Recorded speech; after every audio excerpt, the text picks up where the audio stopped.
Though Alice was barren, the mysterious mermaid promised her children, saying, "All who laugh at you will one day bow their heads in shame."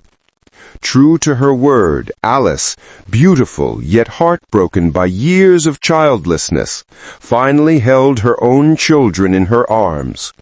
But the question is, would Alice truly live to enjoy these children given to her by a being not of flesh and blood, but of the dark waters? Or had she unknowingly traded her peace for a curse that would doom her life forever? Stay with us as we uncover the true life story of Alice and her children from the marine world. If this is your first time here, don't forget to subscribe and share this video with friends who need to hear this story. Your support means the world to us. And remember to turn on the notification bell so you won't miss any of our upcoming stories. Now, the story begins. The river sang that night, not with music, but with the heavy whisper of water brushing against rocks, flowing endlessly into a darkness that seemed older than the world itself. Alice stood at the bank, barefoot, her wrapper soaked to the knees, her hair falling like tangled vines across her face. Her chest heaved with the weight of 15 years. 15 years of laughter turned into mockery, of dreams curdled into nightmares, of a womb that betrayed her. Her husband, Peter, had not said it with words, but his silence screamed it. "You are empty." She stepped closer.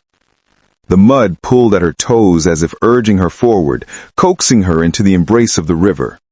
Her trembling hand went up to her chest as she whispered, "Maybe this is better. Maybe the water will take me where life refused to lead me." Her voice cracked, yet it was not carried away by the wind.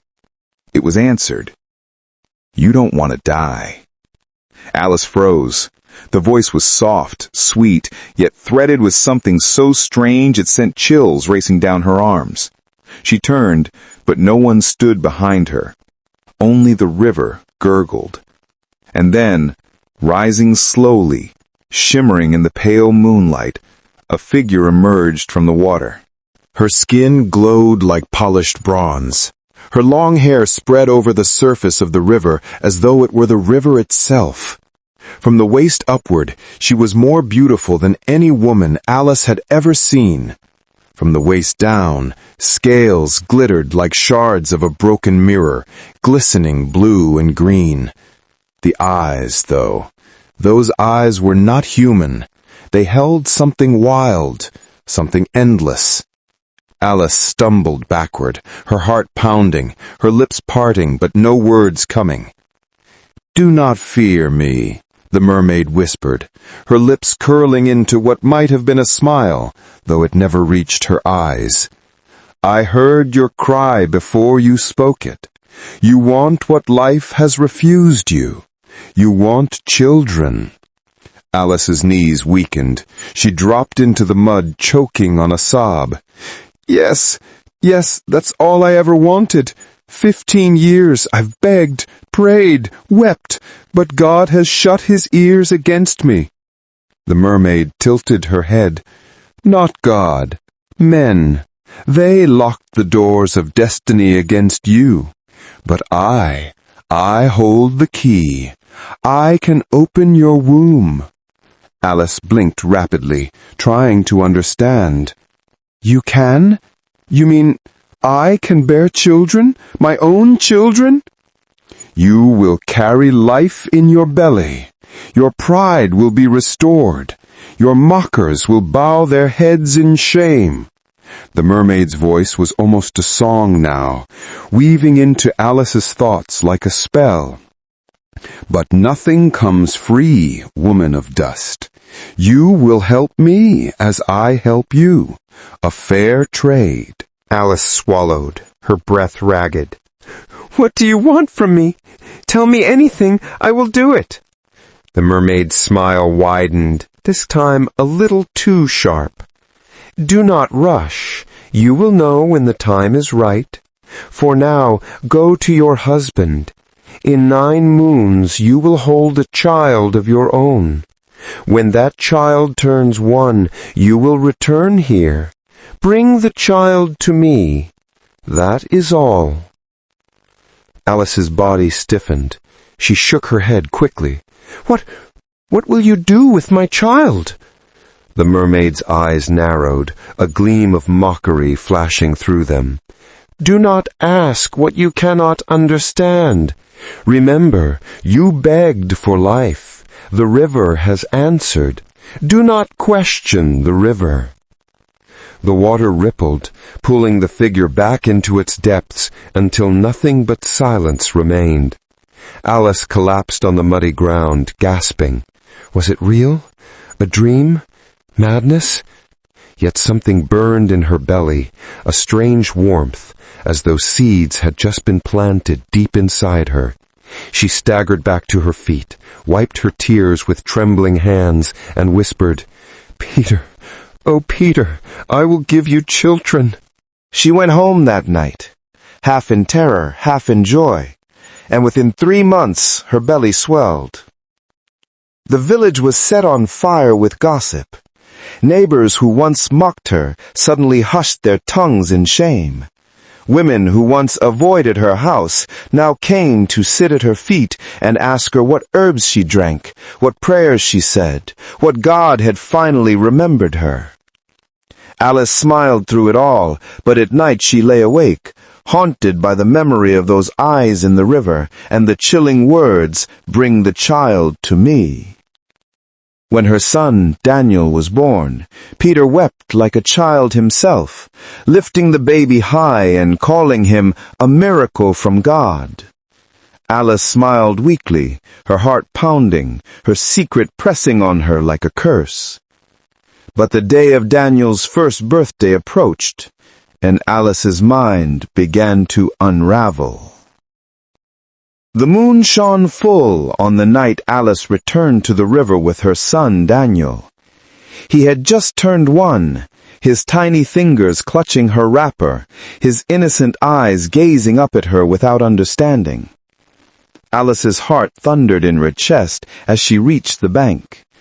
The water was calm at first, then suddenly stirred, curling around her ankles and Daniel's bare feet, as though the river itself had risen to greet them. She clutched Daniel tighter. Her mind screamed with questions. What if she asks me to drown him? What if she demands his blood? The fear made her breath shallow, her hands clammy. Then the water parted, and the mermaid rose slowly, her scales glistening in the moonlight, her long wet hair clinging to her shoulders like seaweed. Alice's body stiffened, her heart nearly stopping. But the mermaid's lips curved in a soft, unsettling smile. Her voice was a whisper and a song all at once. "Well done, Alice. You have brought Daniel as I instructed." She paused, her eyes falling on the boy.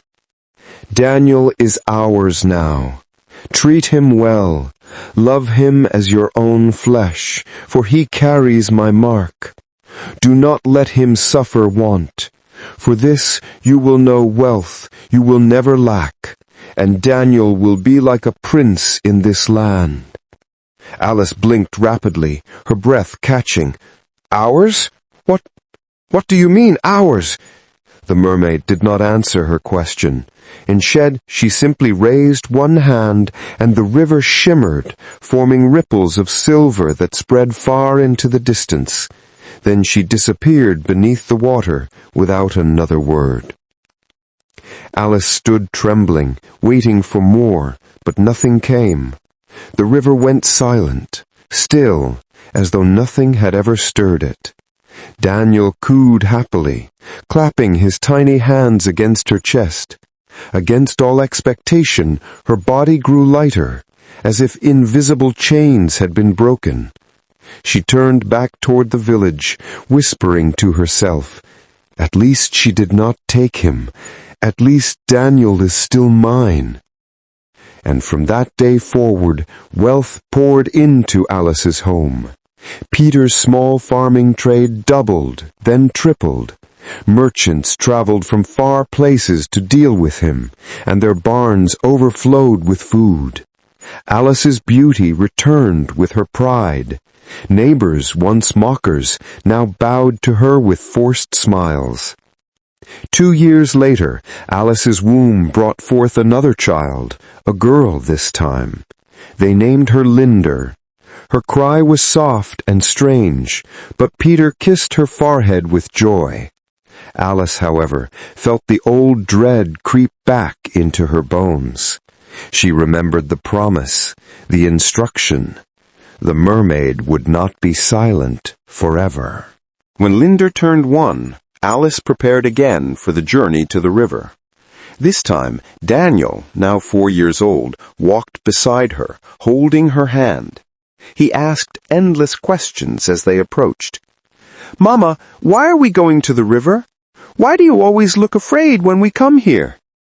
Alice shushed him, her palms sweaty, her heart pounding. At the bank, the river greeted them once more, rising over their feet. Linder giggled in Alice's arms, splashing with delight. Daniel watched with wide, suspicious eyes as the water swirled. Then the mermaid appeared, her form shining brighter than before, her beauty terrifying in its perfection. Alice lowered her head, trembling, waiting for the verdict.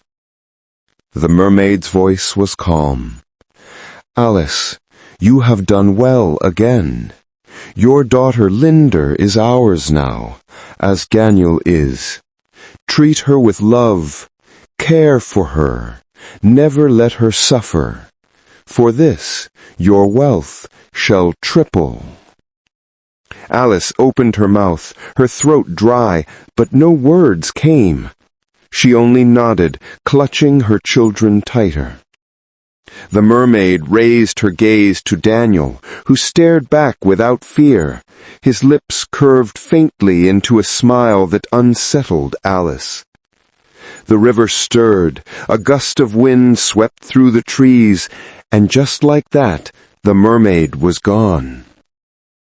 From then on, riches flowed into Alice's home like water from an endless spring. Their compound expanded into a mansion of red earth and shining wood. Servants bowed before her, and people whispered of her fortune, some with envy, some with awe. But wealth was not the only thing that grew. Daniel and Linder, as the years passed, began to change in ways Alice could not ignore. They were beautiful children, striking to behold, yet strange in their manners. They spoke words too sharp for their age, their eyes often glazed as if seeing something far away. They grew proud, fearless, their laughter sometimes sounding too cold, too hollow. Villagers avoided them, mothers pulled their children away from Daniel and Linder at play, and Peter, gentle, humble Peter, was the only one who dared to discipline them. One evening, when Daniel was barely 10, his father raised his voice against him for speaking rudely. Daniel had mocked him openly, called him weak before the servants. Peter's hand, shaking with anger, struck his son across the cheek. The instant his palm touched Daniel, a wave of silence fell over the compound. Daniel's eyes glowed faintly, and his lips twisted into a smirk too old for a boy his age. Peter staggered back, clutching his chest, his face twisting in pain. He collapsed on the ground, his right side stiffened, his mouth contorted. "Papa!" screamed, rushing to him. But Peter's eyes were vacant, his body stiffened. The village healer confirmed it that night. Peter had suffered a stroke.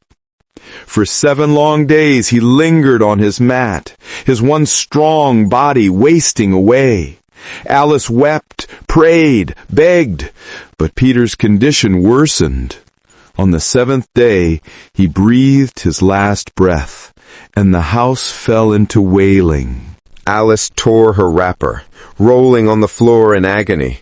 Her husband, the man who had stood by her through barrenness, who had never once despised her, was gone. The children looked on, their faces calm, almost detached. Daniel's gaze lingered on her, unreadable, until she turned away, unable to bear it. What Alice did not know, what no one dared to say, was that Peter's death was no accident. It was no mere stroke. Daniel had caused it, with the mark he carried from the river. And as the household mourned, the river watched. The years unfolded like a curse written in secret ink, only visible once it was too late. Alice had thought she was living her long-awaited miracle, but the children she had longed for, Daniel and Linder, were turning into something far darker than she could have ever imagined. Daniel grew into a handsome boy with sharp features, a quick mind, and a tongue that dripped with deceit. But instead of using his cleverness for good, he used it to steal. From marketplaces, from travelers, even from the very neighbors who once praised his mother. He picked locks, tricked merchants, and brawled in the open street when caught. At first villagers murmured, then shouted, then spat whenever his name was mentioned. Alice's son, the thief. Linder, younger but just as haunting in her beauty, became worse in her own way. At an age when she should have been playing with dolls, she was already caught hiding in the shadows with boys, her laughter low and mocking. By the time she was barely in her teens, she was luring older men into corners, whispering promises, her eyes carrying a hunger too unnatural for her age. The mansion Alice once cherished became a den of whispers and disgrace. The laughter of neighbors turned into the sound of gossip behind covered mouths. Women who once knelt before her refused to greet her on the road. Men pointed at her house and sneered. Her name, once restored, once envied, now crawled again in the dust of ridicule. Alice could not bear it. Her wealth had become ashes in her hands, her children, her torment. One night, driven by despair, she wrapped herself in a shawl and made her way once again to the river. The moon cast its reflection on the dark surface, silver against black. She stood at the edge, trembling, clutching her chest. The water stirred. She didn't need to call. The mermaid was already there, rising with her hair like wet silk, and her eyes glowing with that same eerie calm. Alice, while standing, was in so much confusion, her tears fell down her face uncontrollably, mingling with the river. "You gave me children, and for that I am grateful. I was barren, mocked, destroyed. But these children, oh God, these children are my pain. Daniel is a thief, a fighter, a curse upon the streets. Linder, my little girl, she sells herself before my very eyes. I cannot bear it. Please, help me. You said they were yours too. You said they were ours. Then control them, guide them, please." The mermaid tilted her head, her smile slow and cruel. "Alice, foolish Alice, did you forget? You begged me for children. I gave you what no man, no prayer, no God could give you. But I asked for something in return. You have not given me anything yet." Alice's mouth quivered, her whole body shaking. What do you mean? You never asked me for anything specific. You never told me what you wanted." The mermaid's laughter rang across the water, a sound that echoed like shattered glass. "Do you think I deal in empty promises? You have already been fulfilling your part, without knowing. Now I will speak it clearly. Daniel and Linder are carrying out my will in your world. Do not try to stop them. Their actions feed me. For every coin Daniel steals, for For every fight he wins, for every drop of chaos he causes, the river grows stronger. And for every man who lies with Linder, blood is spilled in unseen ways, and that blood flows to us beneath the waves. Their deeds nourish the kingdom beneath these waters. Their sins are our sacrifice. Alice staggered back, horror flooding her. No, this cannot be true. You tricked me. The mermaid leaned closer, her eyes flashing. No, Alice, I fulfilled your heart's desire. You wanted children in the human world. I wanted children too. Children who could act freely among men, bringing forth chaos, lust, and blood. Now we both have what we wanted. You will not stop them. Instead, you will use the wealth and power I gave you to shield them, to protect them. If the world comes for them, stand before it. That is my demand. Alice's sobs tore into the night. She clutched her hair, rocking by the water's edge. No, this cannot be true. You tricked me. The mermaid only smiled as she sank slowly back into the river, her voice lingering like a spell. You are blessed, Alice. Do not call it a curse. You and I are mothers, and our children are doing exactly what they were born to do. Alice wailed, pounding the earth with her fists, her cries swallowed by the endless rush of the river. When she returned home, her children were waiting at the gate. Daniel's eyes glowed faintly in the moonlight. Linder smiled with lips too knowing for her years. And Alice knew then that she was trapped. Her husband was gone. Her neighbors despised her. Her children were no longer fully hers, and she had no one to turn to. To this day, Alice wonders in confusion, asking herself where she went wrong, asking heaven if there is any path to redemption, any way to undo what she has done. But the river waits, patient and eternal, holding her secret. And the question remains, what can Alice do now? Let us know your thoughts in the comments section.